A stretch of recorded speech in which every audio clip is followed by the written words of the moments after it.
지금은 이 세상을 떠나신 유명한 그 성공학자 지그지글러 박사라는 분이 계셨습니다. 이 지글러 박사께서 하루는 뉴욕에서 지하철을 탔습니다. 그랬더니 이 볼펜을 파는 그 사람이 그 지하철에 타서 손님들에게 볼펜을 나눠주고 이제 그 사실상 국어를 하는 겁니다. 왜냐하면 볼펜은 형식적으로 주지만 사람들이 볼펜을 거의 받지 않기 때문에 이제 주는 돈만 받고 그렇게 또 다음 칸으로 옮겨가고 그런 일이 있었습니다. 그런데 이 사람이 지글러 박사에게도 형식적으로 볼펜을 주는 것처럼 하고 돈을 주니까 당연하다는 듯이 이 볼펜은 다시 가져가려고 하는 겁니다. 그때 지글러 박사가 그 볼펜을 딱 잡으면서 얘기를 했습니다. 이건 내 거요. 그리고 당신은 지금 정당하게 볼펜을 주고 볼펜 값을 받는 사업가요. 이 사람이 그 말에 충격을 받습니다. 나보고 사업가란다. 맞다. 나는 볼펜 주고 정당하게 돈 받는 사람이지 볼펜을 형식적으로 주는 척하고 국어를 하는 사람이 아니다.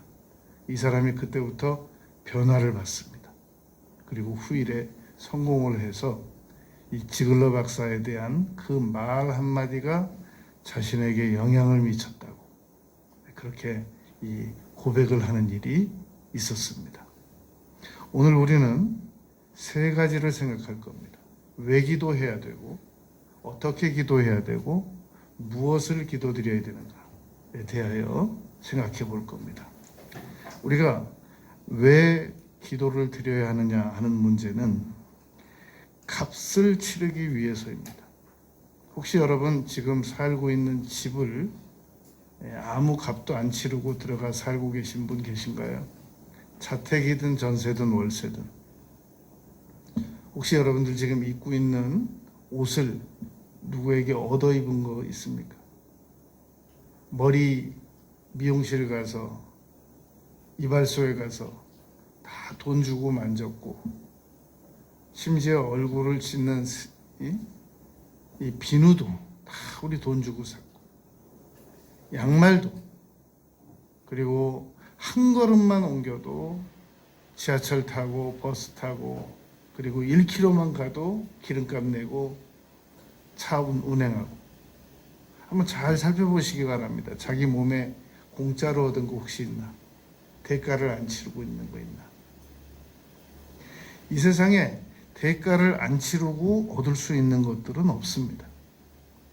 그래서 돈 없으면 죽는다는 말이 물속에 들어가 산소 없으면 죽는 것과 마찬가지로 물속에 들어가서 산소 없으면 5분 이상 못 살지만 돈 없으면 당장 5분 안에는 죽지 않지만 서서히 죽는단 말입니다. 그래서 세상에서는 무엇이든지 내 것으로 소유를 전환시키려면 반드시 값을 치러야 됩니다. 그래서 예수님께서도 우리를 합법적으로 예수님의 것, 그리스도의 것, 로마서 1장 6절 그리스도의 것으로 만드시기 위하여 피를 흘려주셨던 겁니다. 그러므로 예레미야 33장 3절에서 너는 내게 부르짖으라 이 말은 값을 치르라는 얘기입니다. 너는 내게 부르짖으면 내가 시끄러워서라도 주마 이런 말이 아니란 말입니다. 너희가 얻지 못하면 구하지 아니함이요 너희가 야고보서 4장 2절에서 너희가 못 얻는 것은 나에게 불쌍하게 구걸하지 않음이 아니요 그 말이 아니란 말입니다. 값을 치르지 아니하면 못 얻는다. 그걸 성경에서 가르치시는 겁니다.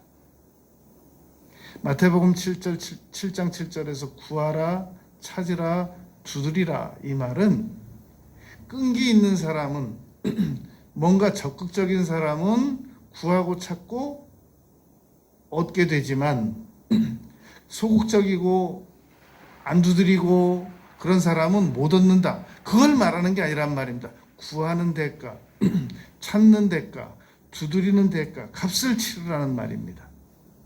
그래서 시편 126편 5절에서도 눈물을 흘리며 씨를 뿌리는 자는 기도가 늘 즐거운 게 아니거든요.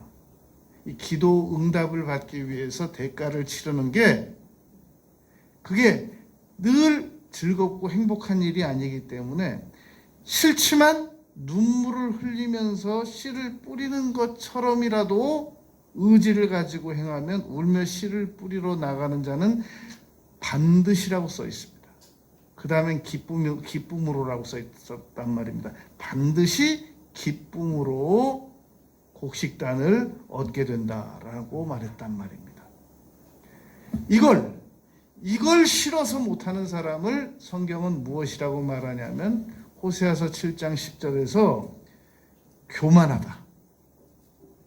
값을 치르는 것을 귀찮아하거나 싫어해서 게으른 자는 그릇에 있는 음식을 자기 입으로 떠올리기도 귀찮아하는도다라고 잠언에서 말씀했지 않습니까? 그러니까 여러분, 게으른 사람은 일만 게을르게 하는 게 아니라 이 습관만 게으른 게 아니라 그 게으른 사람이 신앙인이 되지 않습니까? 기도도 게을리합니다. 거의 안 합니다. 그러니까 교회 다닌다고 해서 기도 드리는 사람이 많은 건 아닙니다.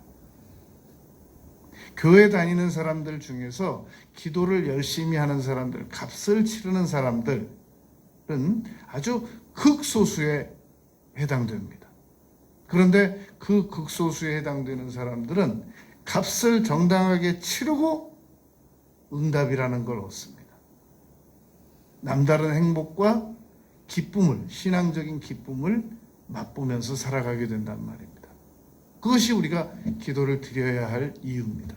두 번째, 어떻게 기도 드려야 하느냐는 겁니다. 어떻게 기도 드려야 하느냐는 문제에서는 반드시 언어로 기도를 드립니다. 말로 기도를 드린단 말입니다. 여러분, 누구나 세상에 태어나면 학교를 들어가게 됩니다. 학교를 다니는 사람이 건물만 왔다 갔다 하는 사람은 없습니다. 학교 가서 숙제 받고 과제 해가고 그리고 강의 듣고 그래서 학년을 계속 바꿔나간단 말입니다. 교회를 나오는 사람들은 교회라는 건물에 왔다가 집으로 갔다가 교회 건물 왔다가 집에 가는 사람은 없는 겁니다. 반드시 교회 안에 오면 무엇인가를 공부하게 되는데 그 공부 중에 성경 말씀이 있고 성경 말씀 안에 기도에 대한 가르침이 있단 말입니다. 교회 나오면 기도에 대한 가르침을 받아서 실천하게 된다는 겁니다. 그럼 교회에 와서 기도하면 누가 응답해 주시는가? 어제나 오늘이나 영원토록 동일하신 예수님께서 응답해 주신단 말입니다. 그것이 여러분 우리가 교회에 나와서 기도에 대하여 공부하고 배워서 실천해야 될 일입니다. 그런데 그 기도는 언어로 한단 말입니다.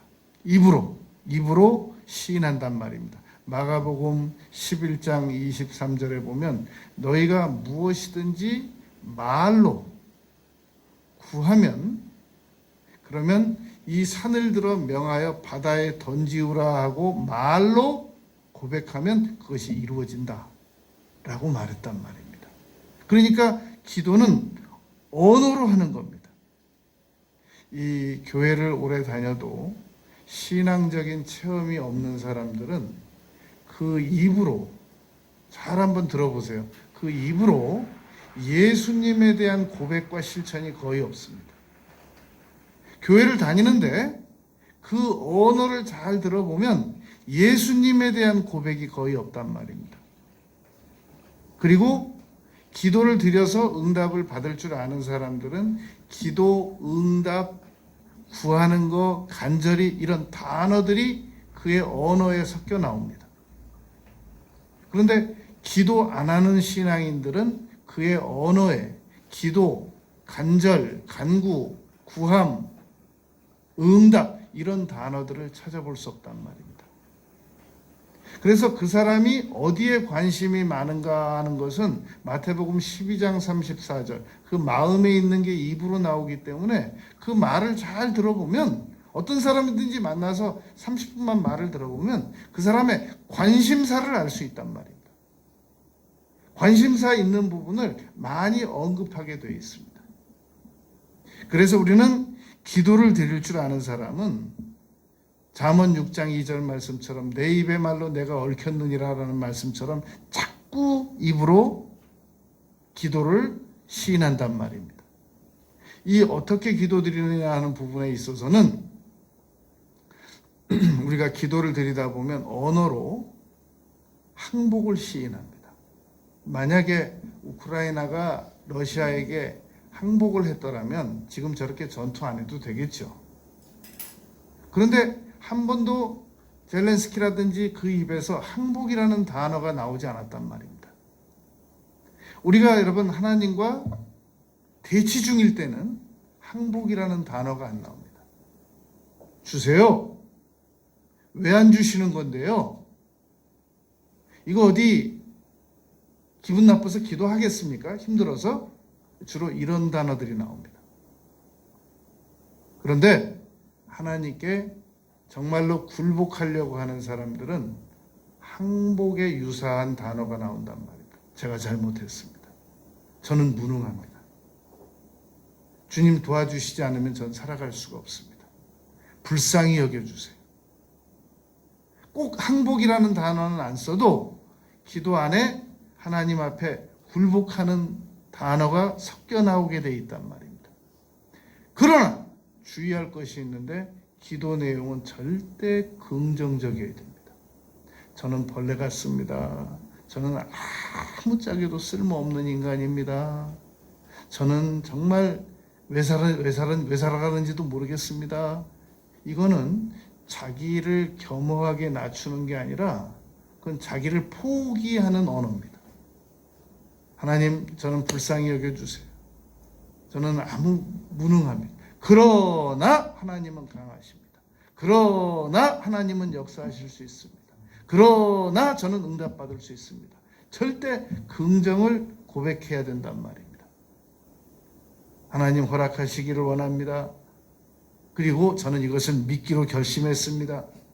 마태복음 18장 18절 땅에서 매면 무엇이든지 매고 또 땅에서 풀면 무엇이든지 하늘에서 또 풀린다라고 말했단 말입니다. 그러니까 어떻게 기도드려야 되는가? 절대 긍정으로, 절대 이 믿음으로 수시로 항복을 선언하면서 그 고백하면서 언어로 말로 천냥빛 갚는다고 하지 않습니까? 그러니까 말로 필요한 것을 구체적으로 아뢰는 겁니다. 세 번째, 무엇을 기도드려야 되는가? 여러분 오늘 이 무엇을 기도드려야 되는가 이 10가지가 대단히 중요합니다. 이 기도드리는 방법 10가지를 말하거든요. 우리는 주로 여러분 테니스 하는 분들이 한 가지 방법으로만 계속 테니스를 하면 그 상대방이 저 사람의 주 기술을 알기 때문에 거의가 다 상대방이 공을 받아내겠죠. 축구하는 사람, 만약에 우리 손흥민 선수가 한 가지 기술만 가지고 있다고 하면 득점 왕이 못 됐을 겁니다. 이 탁구 잘 하는 사람들도 여러 가지 기술이 있었을 것이란 말입니다. 우리 기도도 오늘 10가지를 말하려고 해요. 이 10가지 기도 테크닉, 기도 방법을 알고 있으면 기도 한 번이라도 더 하고 또 이런 방식으로도 드렸다가 저런 방식으로도 드렸다가 그리고 이 응답을 받는 것도 아주 훨씬 더 잘 받을 수 있단 말입니다.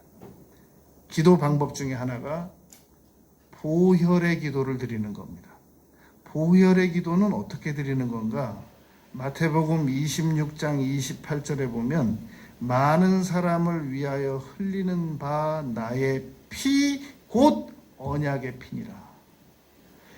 우리가 누군가와 계약을 맺었다고 한다면 이 사람하고 정말 나에게 내가 계약을 맺었나 안 맺었나 인감도장 찍힌 부분이 있나 잘 살핀단 말입니다. 빈 서류가 하다못해 이 엄지손가락으로 찍은 지문이라도 있나 잘 살핀단 말입니다. 효력을 나타나기 위함입니다. 이 내용이 효력이 있나 없나. 우리가 성경 말씀은 당연히 하나님과 우리와 계약을 맺은 것이지만 특별히 예수님께서 인감도장보다 더 정확한 피를 흘리셨다는 겁니다. 그것은 우리와의 언약의 피니라. 우리와 약속한 것들을 반드시 이루어 주신다라는 얘기란 말입니다. 그래서 계시록 12장 11절에 어린 양의 피로써 마귀를 이긴다 그랬단 말입니다. 그러니까 기도를 드릴 때, 처음에 기도를 드릴 때 회개 기도도 있지 않느냐. 회개 기도보다 더 앞서는 개념이 보혈의 효력으로 나와 내 기도 주변과 내 기도하는 공간을 이렇게 적용시키는 겁니다. 여러분, 혹시 이렇게 집에서 혼자 있을 때 무섭거나 어느 공간에 들어갔는데 혹시 두렵거나 무섭거나 할 때 이건 뭐 100번 하면 100번 효력 다 받아요. 확실해요. 즉시 하나님 이 공간을 예수 그리스도의 보혈의 효력으로 덮습니다. 그러면 그 기도만 딱 하고 나면 믿어지든 안 믿어지든 간에 상관없습니다. 아무 일도 안 일어나요. 예수님께서 보혈의 효력으로 지금 이 공간에 함께 해주시기를 바랍니다. 덮습니다. 그러면 그 보혈의 효력이, 예수님의 효력이 즉시 보호 형태로 나타난단 말입니다. 그러니까 자다가 가위 눌리는 분들, 혼자 집안에 혼자 있을 때 무서워하는 분들, 예수님의 보혈의 효력으로 이 공간을 덮습니다. 우리 자녀들이 혼자서 잠자다가 무섭다고 하거든. 무서울 때는 항상 예수님의 보혈의 효력으로 이 공간을 덮어주세요 라고 기도를 가르치면 된단 말입니다. 그리고 우리 자녀들이 지금 나와 함께 안 있는데 어디 멀리 있는데 갑자기 우리 자녀가 어디서 무엇을 하고 있을까 두려울 때는 예수님의 보혈의 효력으로 내 자녀를 덮습니다. 하나님은 어디 있든지 안전하게 보호해. 너무 길잖아요. 그거는 역사하여 주시옵시고 자동차 너무 복잡하니까 보혈의 효력으로 덮습니다. 그 한마디면 아주 훌륭한 기도가 된단 말입니다. 그 다음 기도 방법은 제목 기도입니다. 여러분, 누가복음 11장 5절부터 보면 밤에 한 친구 집에 이 가족들이 다 잠을 자고 있는데 친구가 찾아왔어요. 그러더니 내 친구가 찾아왔는데 지금 먹일 게 없다. 그러니까 떡을 좀 달라. 지금 다 같이 가족들이 다 자고 있는데 어떻게 주냐. 나중에 내일 달라고 하든지 날 밝으면 달라고 하든지 상관없이 계속해서 떡 달라고 두들겼더니 네가 친구라서 주는 게 아니라 내 시끄러워서 어쩔 수 없어서 내가 일어나서 준다. 벗됨을 인하여는 주지 않을지라도 너의 강청함을 인하여 준다. 제목 기도입니다. 평상시에는 여러 가지 그 제목 기도들을 많이 하다가 어떤 위급한 상황일 때 지금 한 가지 기도 제목을 반드시 응답받아야 될 때는 다 접어두고 그것만 계속 반복해서 기도드리는 겁니다. 누가복음 18장에 있는 기도도 그 불의한 재판관에게 연약한 과부가 나아가서 나의 원한을 풀어주세요. 다른 기도 안 해요. 나의 원한을 풀어주세요. 나의 원한을 풀어주세요. 나의 원한을 풀어주세요. 나의 원한을 풀어주세요. 이 재판관이 내가 하나님도 안 무서워하고 내가 이 나라의 왕도 안 무서워하는데 저 여인은 내가 무섭다. 안 들어주면 못 견디게 만들 거다. 그래서 응답을 해줬다는 비유를 예수님께서 들어주셨단 말입니다. 그러니까 이 제목 기도의 위력, 제목 기도는 여러분 드려보면 정말 언제 응답 올지 까마득합니다. 도저히 안 올 것 같습니다. 그런데 제목 기도의 특징 또 하나가 반드시 응답이 오고야 만다는 겁니다. 제목 기도 방식이 있단 말입니다. 그러니까 제목 기도를 많이 기록해 두는 게 좋아요. A4 용지에다가 쭉 기록을 해둬가지고 언제든지 가지고 다니다. 어디 사람들하고 만나러 가서 좀 비는 시간 있으면 한번 쭉 읽어보고. 언제든지 기회가 있을 때, 제가 청년 때 여러분, 그때는 컴퓨터로 글자 뽑을 때가 아니란 말입니다. 타자 쳐서 쓸 때였단 말입니다. 그때 제가 기도 제목을 A4 용지에다가 이 40가지를 적었어요. 그래가지고 접어가지고 지갑에다 항상 넣어갖고 다녔습니다. 그걸 내가 잘 보관했어야 되는데 이사하면서 잊어버려가지고 나중에 너덜너덜 접힌 부분이 다 떨어져 나갔어요. 항상 펴고 기도해 드렸단 말입니다. 제목 기도. 응답 못 받은 게 없어요. 똑같이 응답 안 오더라도 더 나은 방식으로 응답이 온단 말입니다. 그 다음 기도 방식이 성령께서 이끄시는 대로 기도드리는 방법이 있습니다. 아무 제목도 미리 주장하지 않는 겁니다. 성령님, 지금부터는 성령께서 제 마음에 깨달음을 주시는 대로만 기도를 드리겠습니다. 무슨 제목이든지 생각나게 해주세요. 그럼 제가 그대로 기도를 드리겠습니다. 이걸 자유형 기도라고 하기도 해요. 이 성령께서 이끄시는 대로 드리는 기도. 로마서 8장 26절. 마땅히 기도할 바를 알지 못하나 오직 성령께서 이끄시는 대로 기도를 드리는 것이란 말입니다. 제목 안 정해요. 무슨 기도를 드릴까요? 그러면 아이고 얼마든지 깨닫게 해주시죠. 이 제목 하나 떠오르면 그 제목 가지고 기도 드리고 또 이제 다 됐다 싶으면 하나님 또 다른 제목 또 뭘로 드릴까요? 또 깨달아져요. 꼭 내가 생각하는 것 같지만 성령께서 우리의 이 뇌와 아주 밀접한 연관이 있으시기 때문에 계속 깨달음을 주신단 말입니다. 그 다음 기도 방법은 관계 확인의 기도라고 합니다.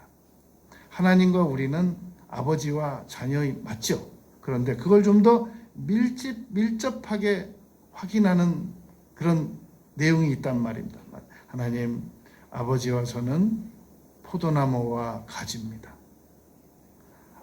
포도나무와 가지는 단 1mm만 떨어져 있어도 이 가지는 살아날 수가 없습니다.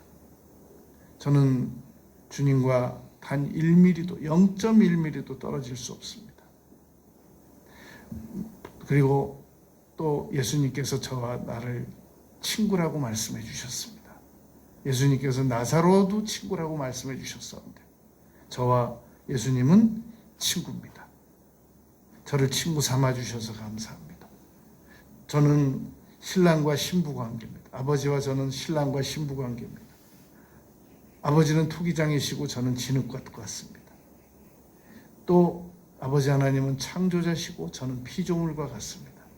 특별히 여호와는 나의 목자가 되십니다. 여러분, 우리 그리스도인들은 하나님께서 시력 10.0 독수리처럼 살아가기를 원치 않습니다.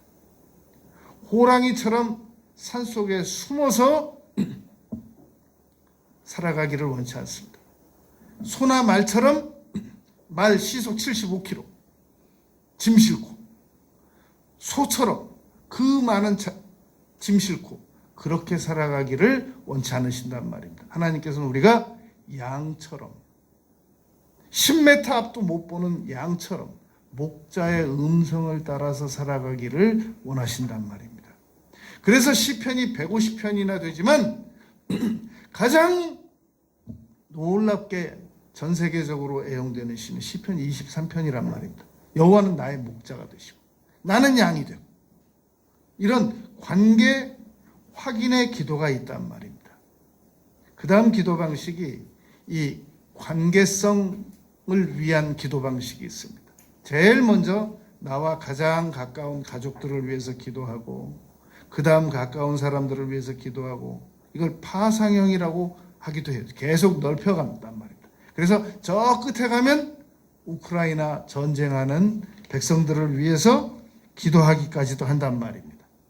그러니까 관계를 위한 기도 방식이라고 한단 말입니다. 누구든지 자기 친족, 특히 자기 가족을 돌보지 아니하면 믿음을 배반한 자요 불신자보다 더 악한 자니라. 디모데전서 5장 8절이란 말입니다. 그러니까 우리가 이 물질적으로는 한계가 있잖아요. 우리도 어려운데 자꾸 아무리 가족들이지만 도와달라고 그러면은 스트레스 받고 심리적 압박받고 그럴 거 아니겠습니까?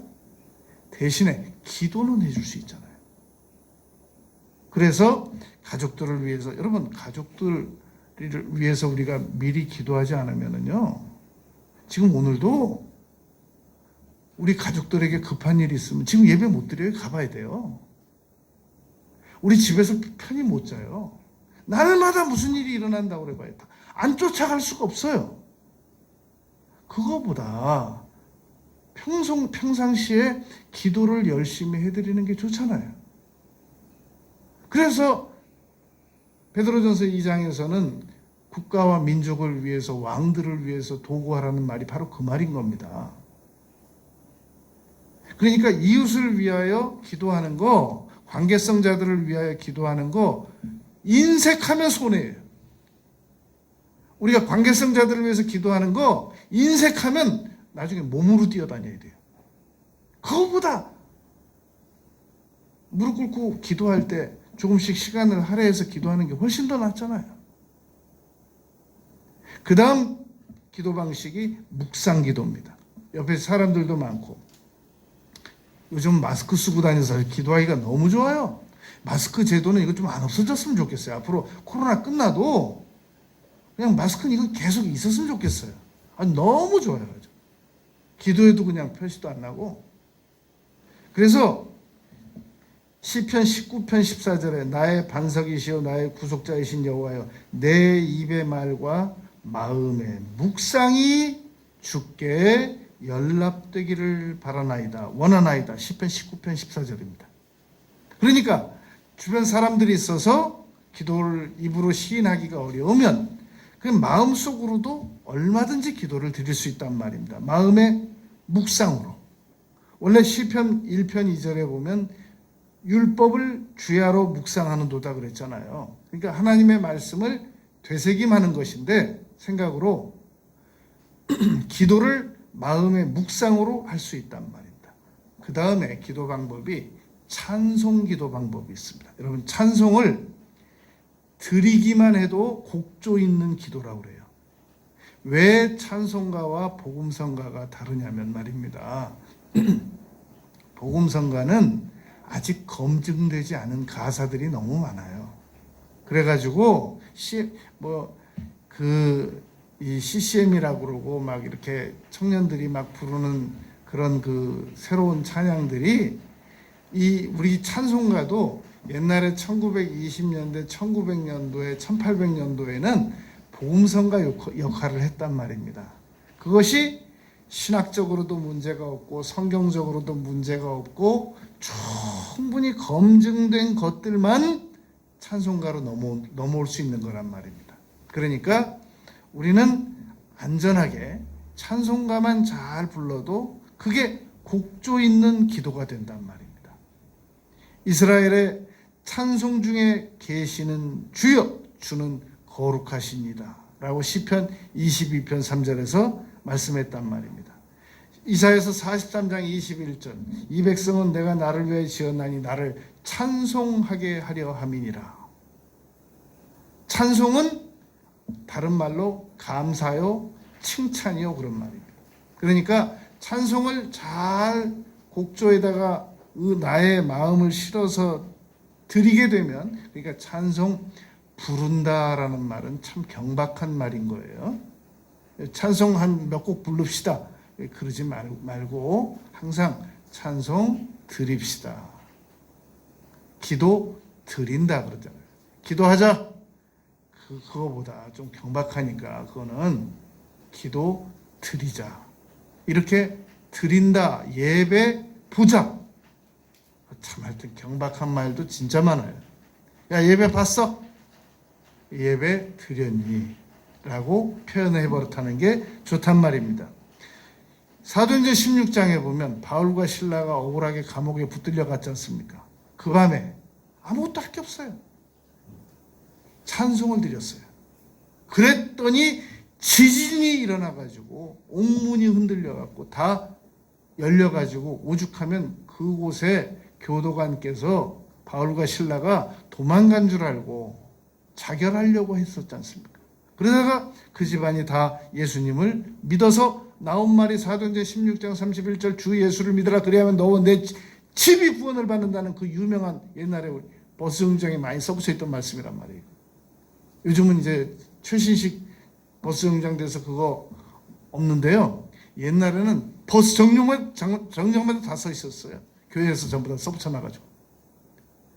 아주 유명 구절입니다.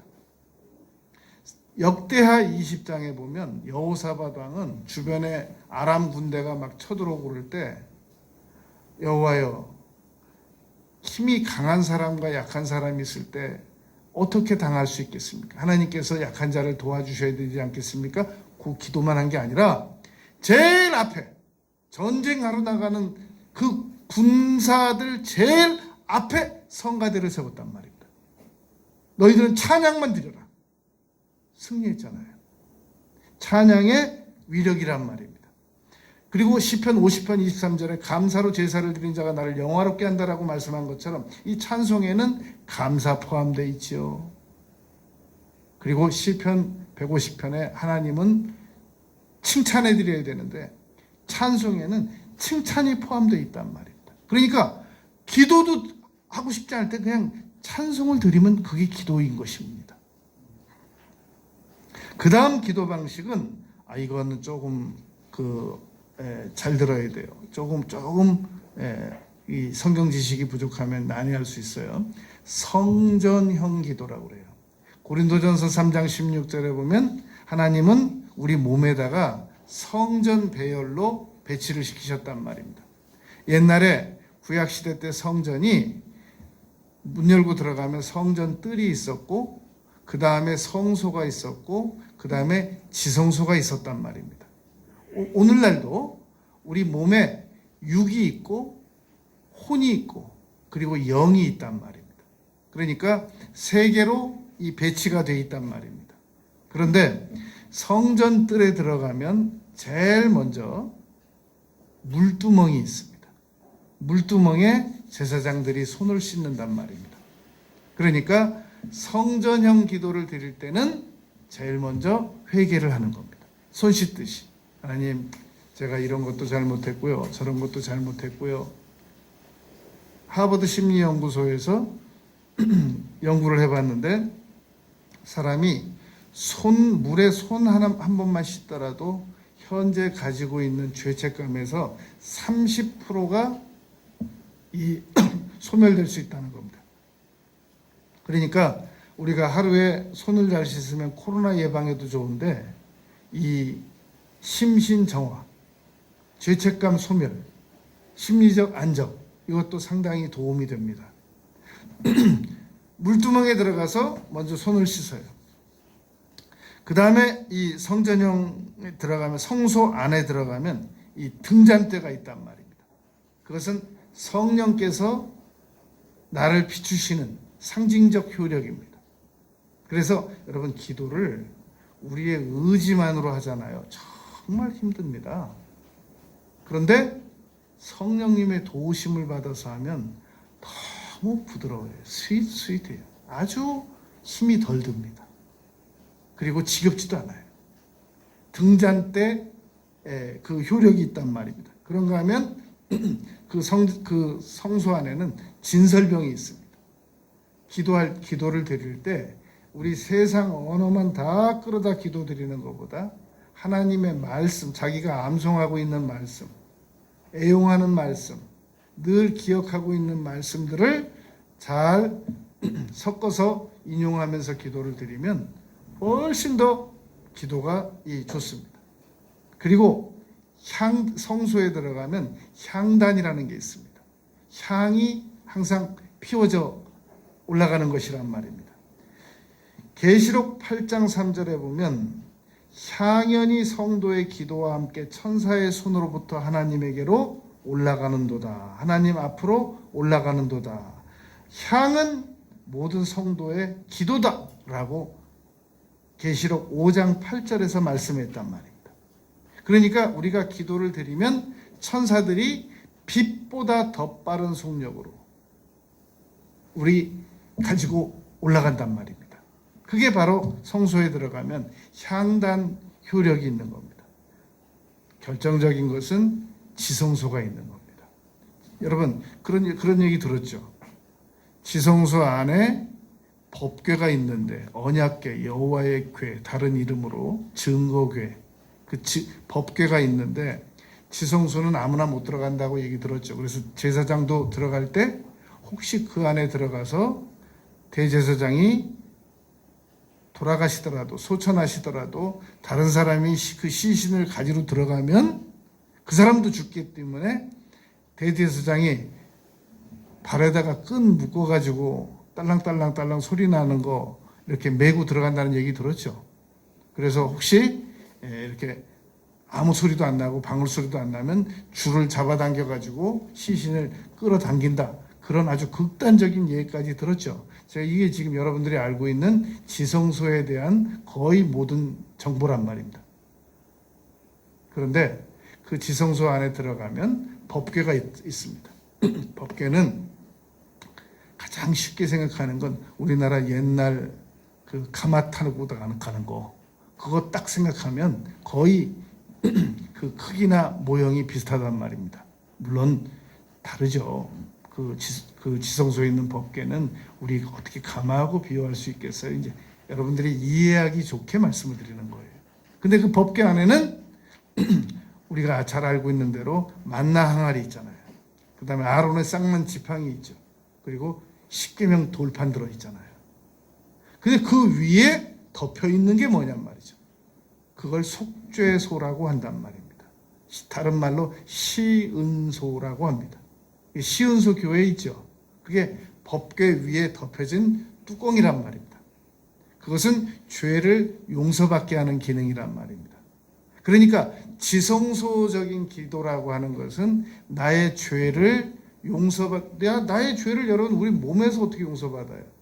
나의 죄를, 나의 마음에 악한 것들은 다 마가복음 7장, 마태복음 15장에 온갖 악한 것들이 마음속에 다 있다고 그러는데 어떻게 우리 마음이 죄를 용서받을 수 있겠냔 말입니다. 우리 죄가 용서받는다는 건 우리 영에서 용서를 받아야 되거든요. 그게 시은소가 있는 거예요. 속죄소가.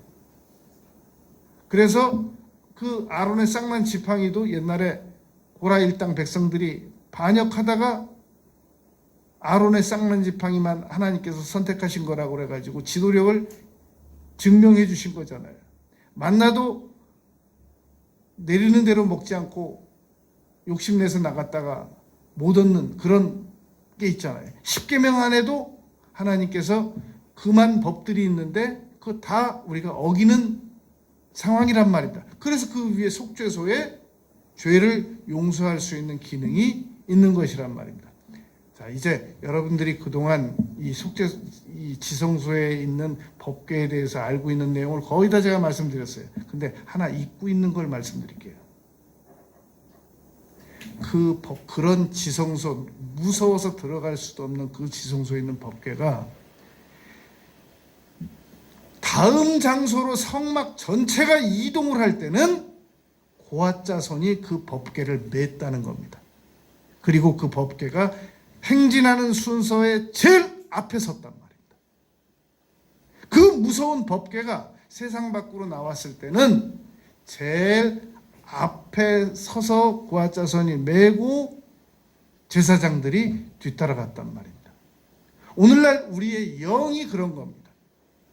그 휘장은 예수님께서 십자가에 못 박혀 죽으실 때 찢어졌잖아요. 이젠 지성소가 개방되어 있단 말입니다. 성전형 기도라고 한단 말입니다.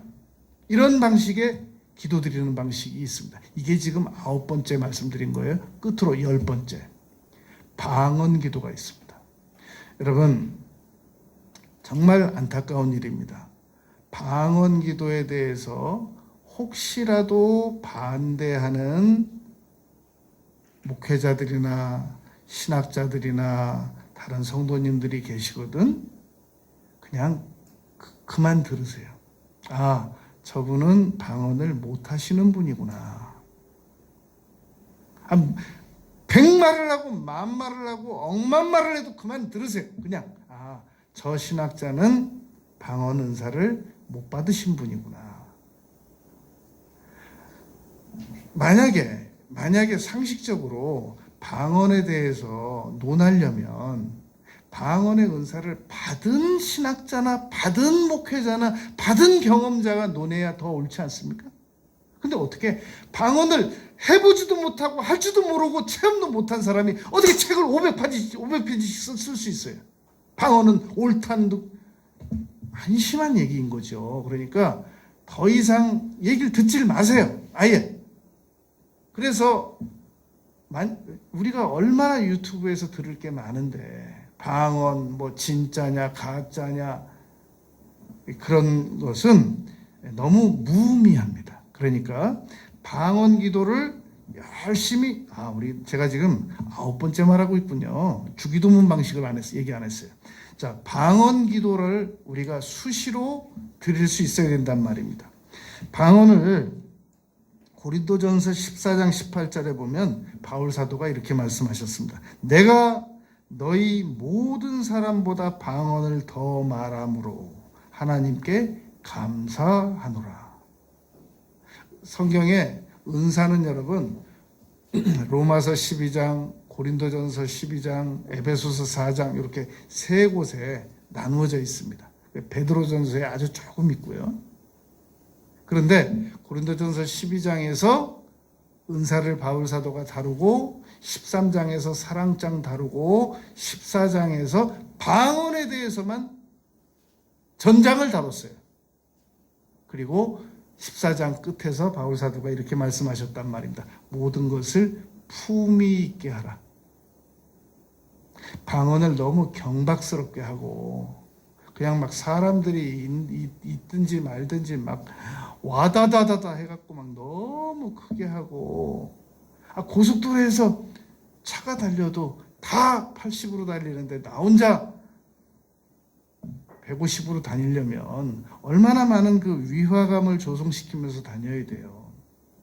또 다 빨리 가는데 나만 혼자 35km로 가면 그거 어떡하자는 얘기예요.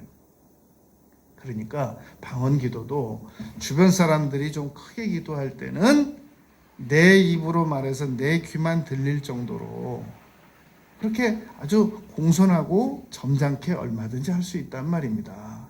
내가 방언 기도 하는지 안 하는지도 모를 수 있도록 얼마든지 꾸준히 할 수 있단 말입니다. 요즘같이 마스크 쓰고 다니기도 좋으니까 얼마든지 방언 기도 하기 좋단 말이죠.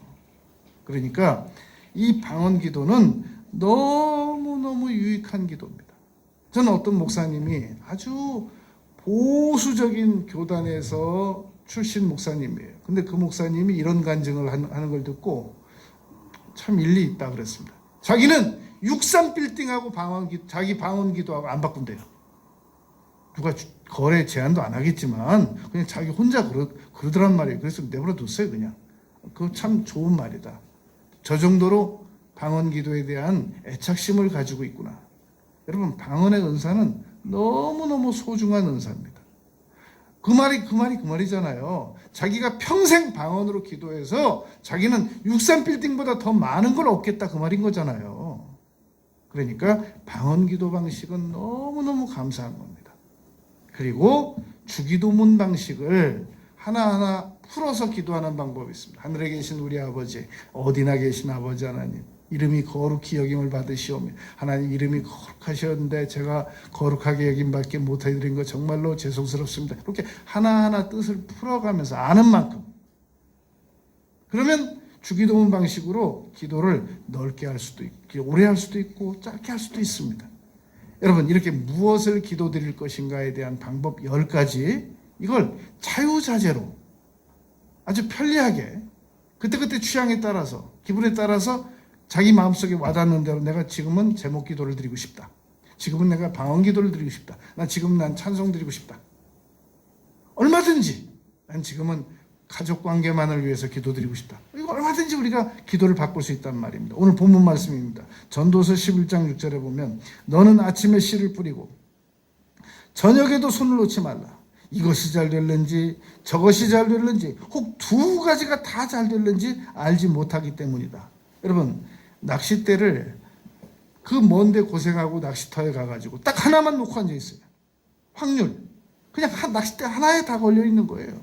그러나 어떤 낚시꾼이 그럽니까? 10개를 쭉 놓고 이것에 걸릴는지 저것에 걸릴는지 동시에 3개가 다 걸릴는지 그리고 옆에 사람 불러가지고 협조를 요청해야 될 만큼 4개, 5개가 걸릴는지 모른단 말이죠. 그러니까 기도 제목도 여러분 한 가지만 딱 어떤 사람은 기도 제목을 한 가지만 딱 걸어요. 수능 때. 그래가지고 그거 딱 해결하고 나면 그냥 긴 아주 방학으로 들어가요. 식사 기도 외에는 안 해요. 세상에 내가 기도 응답을 많이 받게 되면 그게 얼마나 유익하고 좋은데 값을 치르는 것인데 그것으로 인하여 내 주변 사람 관계성자들 다 유익하고 나에게도 유익하고 얼마나 좋은 건데 딱 기도 한 가지 드리다가 그 응답 받으면 이제 당분간 또 다음번 기도 제목 급한 기도 제목 생기기 전까지는 당분간 기도를 쉬어요. 참 어리석은 거죠.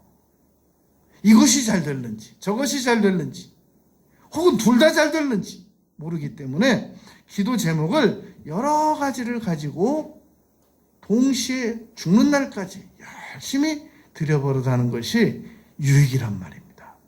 오늘 여러분 3가지를 말씀드렸습니다. 왜 기도 드려야 되느냐?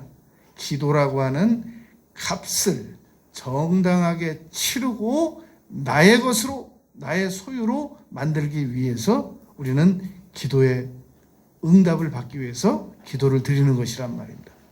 기도 응답은 여러분 아주 정당한 거예요. 나는 값을 치렀단 말이죠. 근데 전부 주변 사람들한테 기도 부탁하고 자기는 기도 안 하는 사람들이 있어요. 그럼 기도 응답이 왔을 때 그 응답에 대한 감사를 나눠줘야 되잖아요. 왜 안 나눠주는 거예요? 왜 다른 사람으로 하여금 값을 치르게 만들어 놓고 그 응답은 자기가 걷어먹는 거예요? 그런 것도 그거 과히 좋은 습관 아니란 말입니다. 하다못해 기도 응답 받으면 눈깔 사탕 하나라도 나눠주고 껌 하나라도 나눠주고 응답 받았다고 감사하다고 그렇게 얘기할 줄 알아야 된단 말입니다. 왜 기도를 드려야 되느냐? 정당한 값을 치르기 위함이란 말입니다. 어떻게 기도드릴 것이냐? 언어로 고백하고 항복하고 절대 긍정 절대 믿음을 고백하기 위해서 우리가 기도 방법을 간절하게 드려버릇해야 된단 말입니다. 무엇을 기도드려야 되느냐? 보혈을 적용시키고 제목 기도하고 성령님께서 이끄시는 대로 자유롭게 기도드리고 관계를 위해서 기도드리고 그리고 이 묵상으로 기도드리고 그리고 찬송으로 기도드리고 성전형으로 기도드리고 주기도문 방식으로 기도드리고 방언으로 기도드리고 얼마든지 우리가 여러분 운동도 한 가지 하다가 힘들면 다른 방식으로 운동을 드리는 거죠. 어떻게 등산 좋아한다고 그래서 날마다 등산만 갈 수 있겠어요? 등산 못 갈 때는 팔굽혀펴기도 하는 거고 집안에서도 걷는 거고 이렇게 방법을 바꿔가면서 기도를 드리는 겁니다. 핵심과 목표는 응답입니다. 여러분 기도는 응답받기 위해서 하는 겁니다. 응답 많이 받을수록 유익합니다. 응답 못 받거나 안 받거나 덜 받을수록 덜 행복하고 덜 감동적입니다. 왜 기도를 우리가 소극적으로 미뤄가면서 해야 되겠느냐는 겁니다. 남은 생에 기도를 지금보다 더 열심히 드리는 우리 모두와 되시기를 바라겠습니다.